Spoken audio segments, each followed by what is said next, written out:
మన భారతదేశాన్ని ప్రపంచ దేశాల్లో అన్నింటిలో ముఖ్యంగా నిలబెట్టడానికి పూనుకున్న వ్యక్తి వివేకానంద స్వామి. అందుకని మనం వివేకానందుడు అంటే వివేకముతో ఆనందంగా ఉండేవాడు. అది దాని అర్థం నాకు తెలిసినట్టు.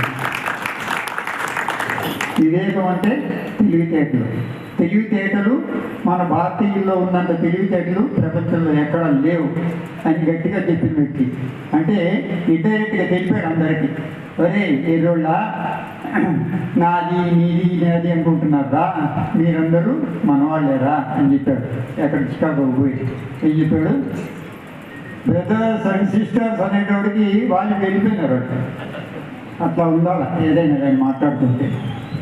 ఒక చిన్న దైవ పాట పాడతాను, అందరూ వినండి. అనంత రూపా అనంత నామా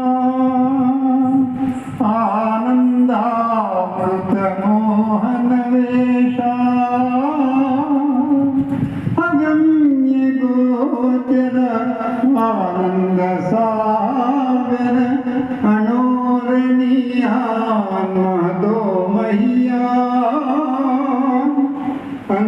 అంతర్యామి ఆనంద రూపా అనంత రూపా అనంత నామ ఆనందామృత మోహన దేశ అగమ్య గోచర ఆనంద సాగర అనోరణీయా మాతో మయ్యా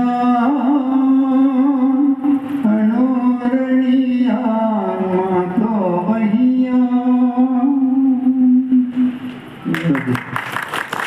ధన్యవాదాలండి.